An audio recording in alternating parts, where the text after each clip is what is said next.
selamat pagi. Perkenalkan, nama saya Fidela Trisnaleti, MPM 121142210262. Di sini saya akan menjelaskan tentang sistem muskuloskeletal. Sistem muskuloskeletal adalah yang kita ketahui bersama, yaitu yang pertama otot. Otot adalah jaringan tubuh yang berfungsi mengubah energi kimia menjadi kerja mekanik sebagai respon tubuh terhadap perubahan lingkungan. Yang kedua, rangka. Rangka adalah bagian tubuh yang terdiri dari tulang, sendi, dan tulang rawan sebagai tempat menempel otot dan memungkinkan tubuh untuk mempertahankan sikap dan posisi. Yang berikut sistem rangka dan sendi. Yang pertama yaitu alat gerak tubuh manusia, terdiri dari sistem muskuloskeletal, pasif dan yaitu rangka, dan aktif yaitu otot. Yang berikut fungsi sistem rangka. Fungsi sistem rangka yaitu yang pertama adalah penyangga. Penyangga adalah berdirinya tubuh, tempat melekatnya ligamen-ligamen otot, jaringan lunak dan organ.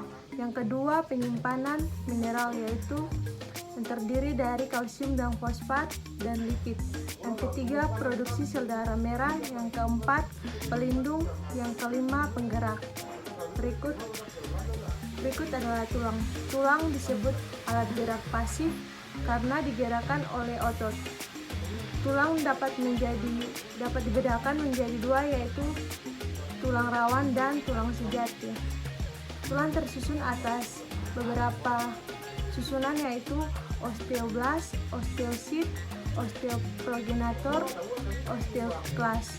Yang berikut adalah bentuk tulang. Bentuk tulang ada dikategorikan menjadi 4 kelompok, yaitu yang pertama tulang panjang atau pipa yang terdapat pada humerus. Yang kedua, tulang pendek terdapat pada kerpal atau pergelangan tangan. Yang ketiga, tulang pipi. Yang keempat, tulang tidak beraturan. Berikut di sini adalah bentuk tulang pada manusia. Yang berikut jenis tulang. Jenis tulang yang pertama yaitu tulang rawan. Tulang rawan bersifat elastis dan berwarna lebih terang. Tulang rawan tersusun oleh sel-sel tulang rawan. Yang berikut adalah gambar tulang rawan. Yang berikut adalah gambar tulang rawan. Berikut pertumbuhan tulang rawan. Pertumbuhan tulang rawan ada dua cara, yaitu yang pertama apositional growth, yaitu tumbuh dari luar.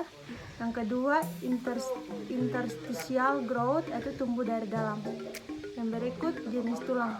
Jenis tulang yang kedua adalah tulang keras atau osteon. Tulang keras bersifat tidak elastis dan berwarna lebih gelap, dan tulang keras tersusun atas osteosit atau sel tulang yang telah matang dan matriks serta dibungkus oleh periosteum. Yang berikut di sini ada gambar tulang keras. Berikut struktur mikroskopis tulang keras. Yang pertama yaitu sistem Havertz, yang kedua lamella, yang ketiga lacuna, yang keempat canaliculi. Yang berikut sel tulang. Sel tulang dibedakan menjadi 5 jenis, yaitu yang pertama sel osteogenik, yaitu memberikan tanggapan terhadap trauma seperti fraktura atau patah tulang. Yang kedua sel osteoblast, yaitu merupakan sel-sel pembentuk sel tulang. Yang ketiga sel osteosit, merupakan sel tulang yang dewasa yang terbentuk dari sel osteoblast. Yang berikut sel osteoklas, merupakan sel tulang yang besar, berfungsi untuk menghancurkan jaringan tulang. Yang kedua sel pelapis tulang, yaitu dibentuk oleh osteoblast di sepanjang permukaan tulang orang dewasa. Yang berikut di sini ada pembagian rangka tubuh manusia yang terdiri dari dua bagian, yaitu bagian poros tubuh atau aksial. Bagian aksial terdiri dari 80 tulang pada manusia dewasa umumnya. Bagian alat gerak atau apendikular terdiri atas 126 tulang pada manusia dewasa umumnya. Yang berikut rangka aksial yang terdiri dari tulang tengkorak, tulang belakang, tulang dada, tulang rusuk. Rangka apendikular terdiri dari tulang anggota gerak atas dan tulang anggota gerak bawah. Yang berikut gambar sistem skeletal atau rangka.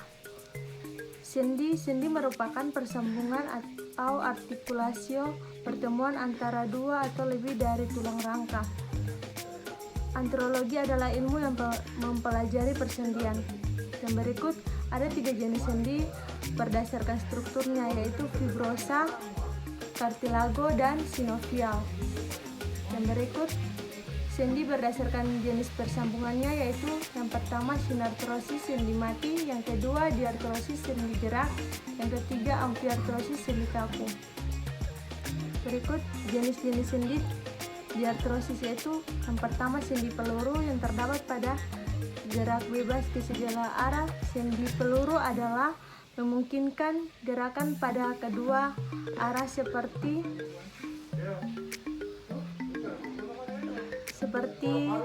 naik pelana. Yang ketiga, sendi engsel yang memungkinkan pergerakan dalam satu arah saja. Yang keempat, sendi geser. Yang